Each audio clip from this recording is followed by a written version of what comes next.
Hi guys and welcome back to my channel Popcorn Reviews. I'm Farhad. If you're new to this channel then please smash that subscribe button now. And after a small break I'm back with a new video here, but before that if you're new please subscribe to the channel because we are 41 subscribers away from the 1.1k mark, which is the new goal of our channel. So if you're new please smash the subscribe button.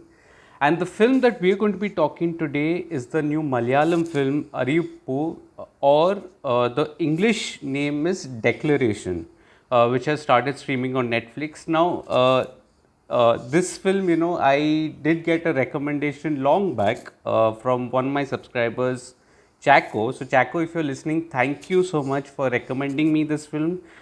This film earlier had premiered at the Locarno Film Festival earlier in the year, and finally it has made its way to the OTT. And today last night I happened to watch the film as well. And I had watched it immediately after the horrible Hindi film Govinda Naam Mera. And I needed a bit of an antidote, so to say, to recover from that film. That film was really bad as well. The review of that you'll find on my site, Popcorn Reviews.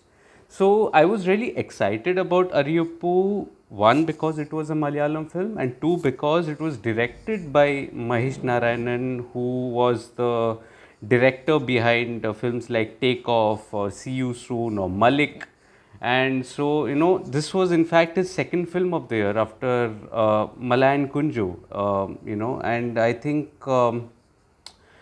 anytime the film does associate Mahesh Narayanan with it, I am naturally excited because the man has a craft to tell stories. So then, how is Ariyippu as a film? Ariyippu is basically a story of a couple who are working in a factory, and they're going through their normal mundane life. It is set against the backdrop of COVID-19, by the way. And they're going through their normal life until one day there's a video that surfaces that spoils the equilibrium, not even in their jobs but also the dynamics between one another in their relationship. I think this is the one liner story that is there. Now the story has a lot of subtext. It is raw and almost devastating in so many ways, and it has layers and layers of subtext in the story, in the screenplay rather. And there was so much to discover through this film, over the running minutes of the film, which was just about 110 minutes, which did make for a very brisk watch, but a very fulfilling watch as well. There were so many layers. There was no distraction that was there whatsoever. I wouldn't be wrong to say that this is another example of vintage Malayalam cinema, the one that I am a fan of. And that is something that I was really looking forward to, and it did deliver in a very big way. Now, the first thing that I really liked about the drama was the setup. This film is not set up somewhere in Kerala. It is set up in the capital of India. It is set up in Delhi. And so kudos to Mahesh Narayanan, for coming out of his comfort zone and setting the drama in a rather unfamiliar territory. And I say unfamiliar, considering the some of his other films that are being set. They were not set in Delhi or any other non-Malayalam speaking, so to say. Take Off a bit was, but even some parts of See You Soon was, but this is out and out Hindi belt that was there. So the vibe of the drama was very well captured. I was very impressed by the way in which the drama captures the mood of the city. It is grim. It has, it is filled. The streets are filled with smog. So probably they're, shooting in winter.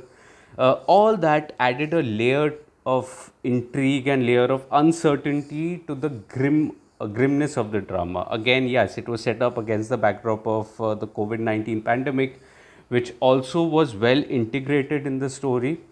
And the screenplay, at least the basic plot, the characterization, I should say, the basic characterization reminded me of the Iranian film The Salesman, which was directed by Farhadi, Asghar Farhadi, and that film, again did give you a glimpse of the couple. It started with the introduction of the couple, but you did not know any backstory of the couple. I think this here was again a similar approach to the characters, the two protagonists that were there. You do not know anything about their backstory as to what they were in their previous lives that they've left behind, and you just know basically that they want to leave the country, and the first step in doing that is stepping into an unfamiliar land so that their visa process or their journey of moving out of India during the pandemic becomes easier. That is all you know. You do not know anything about the background.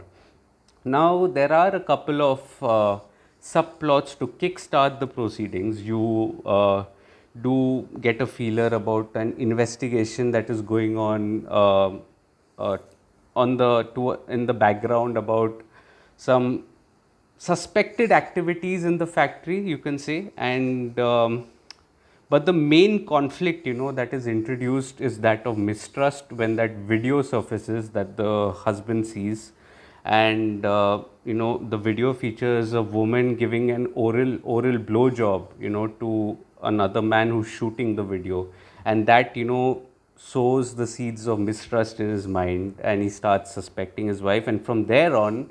The film is actually a series of events that touch upon different social issues throughout the drama. And the drama here is a sharp commentary on the class divide also. I mean, in that terrific, scene where, you get to see the helplessness of the poor as compared to the rich. And when the video surfaces, the couple, the protagonists that are there, they, wish to file a police complaint. And the police, instead of, just filing the FIR and, getting on with the investigations, begin to harass them as well. So you see in that stunningly terrifying scene, you see the woman, going for a medical test. She's forced into a medical test, and the man is just helpless. He's just waiting. Here, the proceedings are very cerebral. You do not actually get to see the stuff that is going on, but uh, whatever you get to witness, it will make you squirm, and it will make you gut wrench, it will make you angry, but you yourself as a viewer will be helpless. And I think that is the victory of the director and the writing here in particular. The class divide was very evident. But having said that, the seeds of mistrust that are there, that is something, that in turn results in the unleashment of the male ego that is there. In another separate scene, you see the husband, the character of the husband, he's manhandling his wife, and he's actually taking, just beating her up and throwing her out of the house. And I think that is something that is in a stunning scene. They've actually made it into that. It's like cerebral. It's terrifying as well. Now, as far as the plot is concerned, the main plot that is there, they there's a parallel investigation that is going on, as you said, but there's a hint of ambiguity to the drama as well. There is a hint of ambiguity. You The writers that are there, they show you some aspects of the writing and they do not show you. It's like, so the investigation doesn't reach to its conclusion where you have a definite conclusion. It is implied towards one of the characters, and so it's not really concluded. But I was amazed at how they had, took a stray event and they, joined it back into the main subplot that was there. I think that was something that was very well done as well. However, the conclusion that I was talking about is received in the main plot that is there. You do get to know who that woman is in the video as the drama does progress. The woman, I mean, the revelation here of the woman in the video, that is so restrained and so unassuming that it just came and went, and it just went in the blink of the eye. I think that is the subtleness in which the writing and the approach of the drama is. Which brings me to the final act. I mean, the final act was one of my favorite parts of the film. And I say that because you at that point are aware that the relationship between the man and the woman, they have a fractured relationship at that point of time. And you get to the point where the woman, she refuses to sign that bond, that offer that is there. And she until her demands are met, she refuses to sign that, and that is something that she first time goes against her husband. And after that, in a stunning scene, you see her, walking away, in a separate scene rather, you see her walking away as the man, just stares at her blankly, before just trotting behind her. I think that was a scene that was liberating, and I thought the film is going to end on a very ambiguous note. However, the writing went two steps further.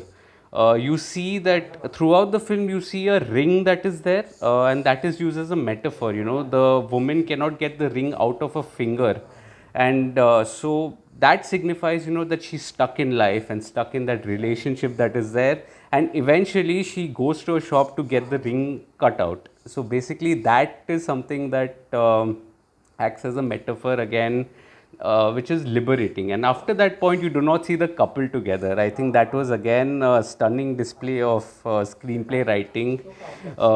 It is also brings in a morality, a sense of morality, that someone who's ethical does live, in fact, a peaceful life as someone as compared to someone who's compromised. And so the writing here is just outstanding. Now, coming to the technical aspects of the film, I felt the dialogues are sparingly used, and it's a mixture of Hindi as well as Malayalam that adds to the authenticity of the drama and the land in which it is set in. I think it was very well done. The BGM here, I think, adds a layer of grimace to it, and there's a layer of uncertainty that is portrayed through the BGM. I think that was something that was really well, you know, implemented by Sushin Sham. He's done a fabulous job here. The cinematography here, I think cinematography captures the smog of the streets of Delhi, I think, really well. It adds a layer of uncertainty and the grimness of the drama really well. In an elsewhere scene, it's almost as if you are like a fly on the wall. You are a bystander that is, observing the characters, and I think for that the cinematography also needs to be given credit about. Coming to the director Mahesh Narayanan, I think, has done a fabulous job once again. You see hints of see you soon here in terms of how technology can affect the relationship of two individuals here. So that aspect again is explored in this film as well of his. And just to see the skill of a director, to weave a story with subtext and layers, I think that is something that, just shows a lot of the skill of a director, and he's done a fabulous job again. Coming to the performances, I felt the performances, it has some amazing performances by Dan Hussain, by Faisal Malik, by Loveleen Mishra. I think they've all done a fabulous job. And I think this is the first time probably that I'm seeing them in a Malayalam film. I've seen their other works as well, but I think they've done a fabulous job here. It's outstanding here. But the show belongs to Kanchako Boban and Divya Prabha. They're both fabulous here. Kanchako, I think, is probably the most raw performance I've seen, and it's like unhinged, absolutely unhinged. And to show a person, who's not necessarily a bad person, but because of his mental conflicts that are there, to translate into certain actions, which he in turn is remorseful about later on. I think that is the balance that Conchaco brilliantly possesses on screen. And Divya Prabha, I think she's done a fabulous job. She has grimace on her face, there's a lot of pain that is there in her eyes and expressions when she's controlled right up till the end, when there's a transformation, a character arc that is there in the character. I think she does a very good job again at the end. So all in all, I feel that Ariyippu is raw and one of the most devastating dramas of the year, and subtly devastating as well, which does come with my highest recommendation. I think the film is streaming on Netflix. Once again, Chaco, I've not heard from you from a very long time, but thank you so much for recommending me this film. And I would want you to, watch this film, all of you. If you have watched the film, let me know in the comment section what did you feel about the film, and if I've missed any points. This was a spoiler filled discussion, but it was worth it. I think the film did imply a lot, and it deserved to be discussed in such a way. So let me know in the comment section. Like the video if you're, smash that like button if you're liking the video. Also visit my site Popcorn Reviews for the full review of Ariyippu, Popcorn Reviews with a double S. If you're new, subscribe to the channel, press that bell icon. You'll get to know when I'm coming out with another video, when I'm live with another video. You'll get all that information. Also, follow me on all social media: Facebook, Instagram, Twitter, Letterboxd. All links are in the description box below. So do follow me on social media as well. I do, review a lot other films on my site, which I put on my social media as well. I don't make a video of every review that I do. So follow me on social media and also get updates about that. So then until next time, I'm going to be coming out with another video very soon. So then until next time, thank you so much. If there are any recommendations, please drop some in the comments also. So thank you so much.